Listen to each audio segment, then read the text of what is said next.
What's up, YouTube? Welcome back to another video.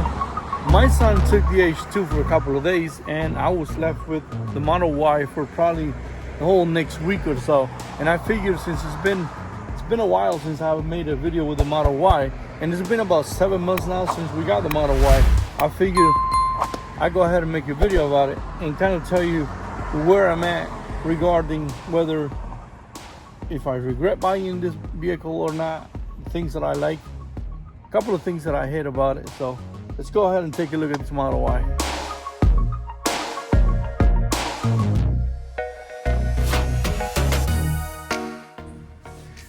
Ever since we got this car, I've been trying to find a couple of things that I really don't like. And the only one thing that bothers me, and I wanted to start the video with that, I want to leave the negative for the beginning of the video, is if you're looking to get into a Model Y or a Model 3, kind of similar in a couple of things. The only thing that I can complain personally, and I know some of you do own Model 3s, Model Ys, and Model S too. I think there's one subscriber that's in the LA area that messaged me not long ago and said he went from a Model 3 to a Model X. But anyways, the one thing that, if you ask me, that kind of bothers me and I'm not happy about is the overall status of the autopilot software for those of us that are not into the beta program yet. If you own a Tesla and you started paying for the autopilot subscription the minute it was available, and you've been following the process of where the latest version of autopilot is, you do know that the latest version is only available to those on the beta program, which I'm trying to get into. We've been trying to get into. Now, if you have a Model Y, Model 3, you have a Tesla and you're trying to figure, hey, is it worth paying the 200, the 199 or whatever it is that we pay a month for that? For those of us that didn't throw away $10,000 at the beginning. In my humble opinion, if you don't have access to fully on beta, you might be disappointed. The reason why is because the way autopilot, the features that you get with the autopilot, with the simple autopilot, are nowhere near what you'll get if you get access to the full-on autopilot that's available and is being tested right now. That right there is pretty much my only complaint. I figure by now those of us paying, and even the ones that purchase autopilot, full autopilot for 10 grand, should at least have access to a better version of what's currently available for those of us not into the beta program. But other than that, pretty much I'm happy overall. I mean, we're all happy with the Model Y. One thing that I love and I cannot get, there's nothing I can tell you that it'll turn me off about, is the ability to charge a car pretty much anywhere. Yes, if you go to a family member's house that don't have a charger, like if you all know, I think I made a video about this when we first got the charger installed at the house. It's just this guy right here. This will top out somewhere around 40-ish miles per hour. You get this guy, you order this guy from Tesla. There is an auction for a shorter cable. I think it's an 8-feet cable, and there's a longer cable. I don't remember how long is the longer one, but this guy right here is a game changer. If you don't have access to this, remember, you do get the regular charger that you can plug into the regular outlet. That's not going to give you a lot, but I figure if you stay over at a friend's house and they don't mind letting you plug in, you probably get a few miles, just enough to make it to the next supercharger, assuming that you have one nearby. So that right there, the knowing that I can pretty much plug the car in and not have to take that trip to the gas station, to me that's a game changer. I'm not complaining about gas at all. You all know how I feel about gas prices. Yes, I wish they were lower, but whatever, it is what it is. You know, there's nothing you and I can do about it. But what I'm saying is the ability to just plug in and not worry about that at all. To me, that's a game changer. It's something that I love about. One more thing that I love about these vehicles, though, is, and I know Tesla's not the only vehicle that has this, but the ability to not walk around with no keys. I love that. Keys in my pocket are like a constant bling, bling, bling, and then I have a habit of having my keys on my hands. I lost them a couple of times. You all know with Tesla, you got your phone in your pocket, you're good to go. Yes, if you're going on a long trip, you might want to have one of the keys that Tesla provides. So it looks like a little credit card. You might want to have one of those on your pocket just in case anything happens. But overall, the ability for me to be able to be in and out of the house, not worrying about, where I left the keys or stuff like that.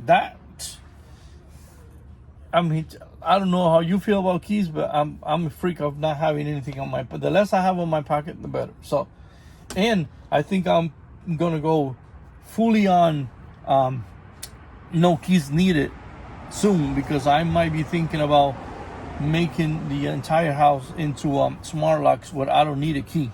So that I was inclined to go that way because of the Model Y. But anyways, what else? Space on the Model Y. As of right now, again, we have the 5-seat configuration. Let me show you what that looks like. We have the 5-seat configuration. I'm pretty sure some of you might see in the 7-seat. If you have kids, you probably appreciate that. We don't have the need for more seats. When you bend these guys forward, there's plenty of space.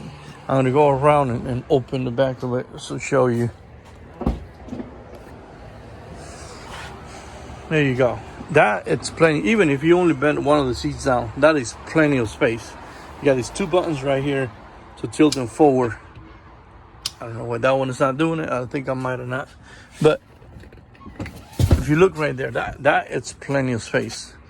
Space-wise, if you're thinking about getting into a Model Y and you don't know if you want to go for the 7-seat or the 5-seat configuration, there you have. That's how much space you're going to have.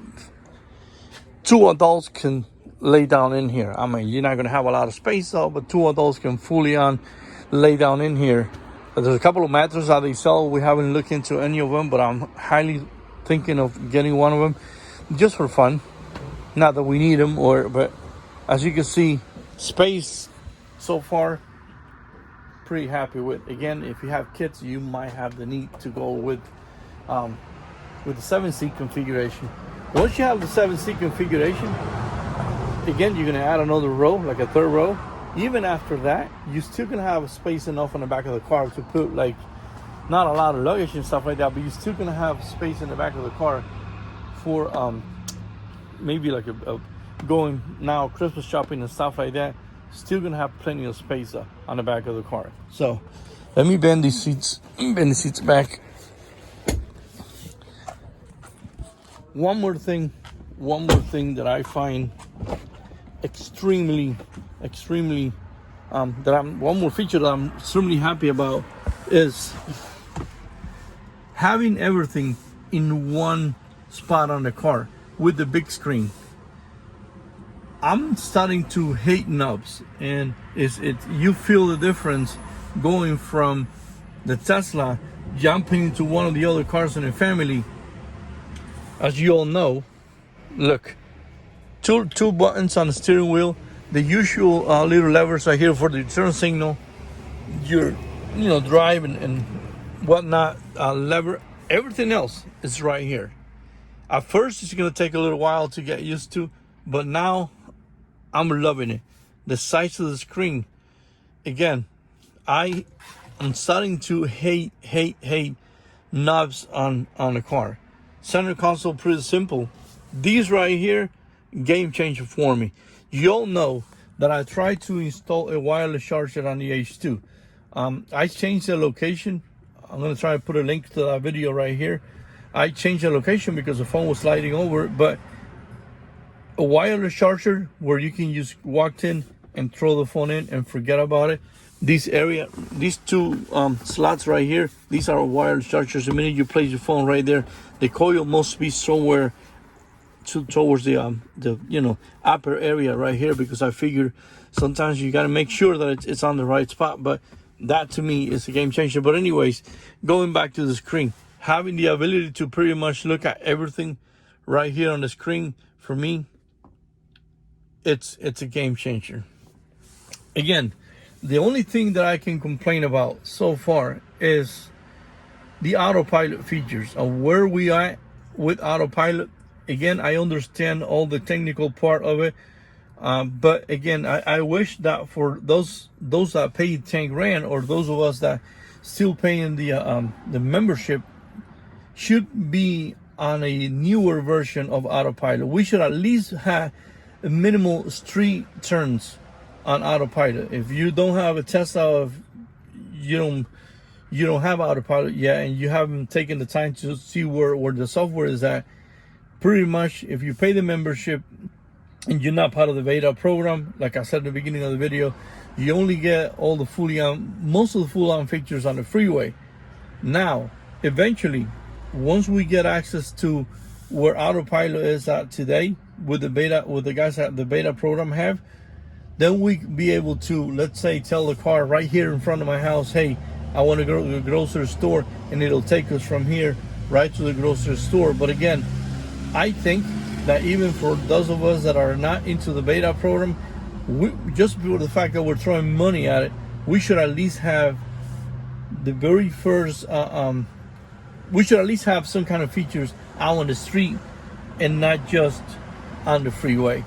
Other than that, there's nothing I can think of that that I have complaints about. This vehicle, it's extremely quiet. One thing that I haven't got used to is, I think this is going to be my opinion. Okay, if you own a Tesla, let me know what you feel about it. Maybe by now you're used to. I'm not used to this yet, since it's been only since June, like 7 months since we had the car, and we don't drive it a lot. One thing that I haven't got used to is looking at the battery life, and sometimes I switch from, I'm going to show you. If you looked over here, I have it set to a percentage. I can tap. I think I can tap right here. Let me see. I forgot how to change it. There you go.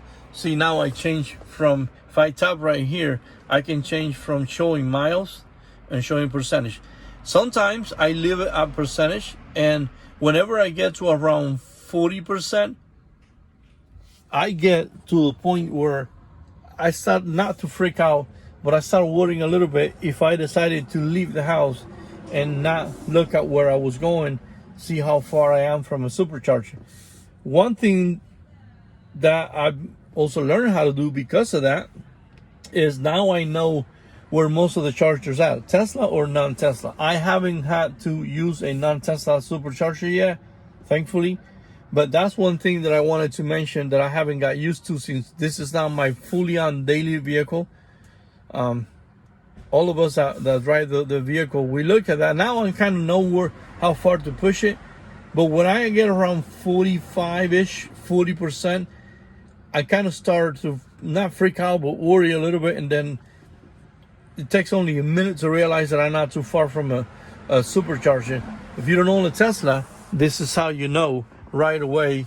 If you see this symbol right here, the little bolt symbol, if I hit that bolt symbol, now I get where all the chargers are at.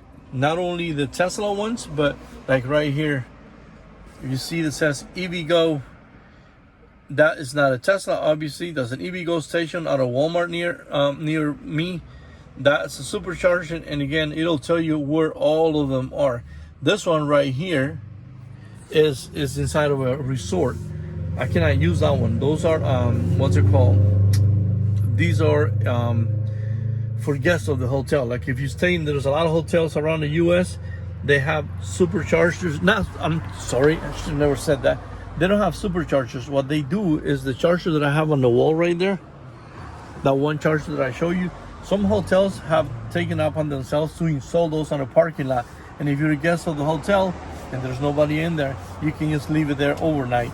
With one of these, if you leave it, even if it's the earlier version of these, by the next day you're pretty much going to be fully charged. So But yeah, charging should not be a problem, but at first it takes a little while. And after talking to a few family members and friends, I think that what happens to us new Tesla drivers is we are used to seeing the percentage on, we're used to seeing the percentage on a cell phone or other devices, and we see that we pass 50%, we start to freak out a little bit. And I think that's I'm using that same analogy for the car, though. But again, I haven't run into a problem yet. So that pretty much kind of sums it up. I'm extremely happy with the ride quality of the car. And one question that I have got is, have I considered going up to a Model X? Honestly, we're happy with where the Model Y is right now. It makes no sense at all to go into a Model X. There's obviously other features that the Model X has that are nicer, but I've seen people that thought of the Model X, they got a hold of a Model Y, and they said, you know what, I'm glad that I went with the Model Y instead of the Model X. Not only did they save money, but they were able to kind of fulfill everything they needed with the Model Y, and they just went ahead and stayed with the Model Y, and the itch to go into a Model X went away after a couple of months. So other than that, I think that's pretty much it. 7 months later, extremely happy with the car. If we ever had to get into another one, I'll be more than happy to do these all over again. One color that I wish I would have gone with on the second Model Y probably with the blue. I love that blue color. Red looks really nice. My daughter had a Model 3 that was really nice on red, but the blue color, it's something else. I also consider a wrap, but a wrap is as much as a paint job, so that idea, it's out of the question. One more thing that I want to mention before I end the video: if you are considering getting into a Model Y, one thing that I will tell you this is, if you are going to go for the carpets, the floor mats that they sell on the Tesla website, let me show you something. Look, you see these steps right here? You see how it's all dirty? These are the Tesla ones. These right here, it's really nice material. It's really hard, fits right in. But the one thing I hate is that right after you clean them, like if I go to the car wash, the guys at the car wash told me the first time I went to a car wash for the detail, look, if we detail this, the minute you put your foot on it, even if you can put a new pair of sneakers on right here. The minute you put your foot on this material, you have some kind of spot on it. So if you are considering getting these floor mats, and let's say you already got your Model Y and you're considering ordering these floor mats, that's one thing I want to let you know. Any little thing on it, you'll see it. So that's going to be it for today's video.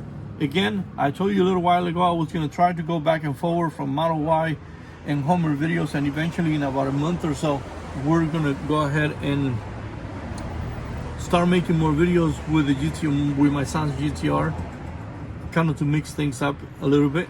So again, thanks a lot for watching. If you have any questions about the Model Y, let me know in the comments. Thanks a lot for watching, and as always, we'll see you on the next video.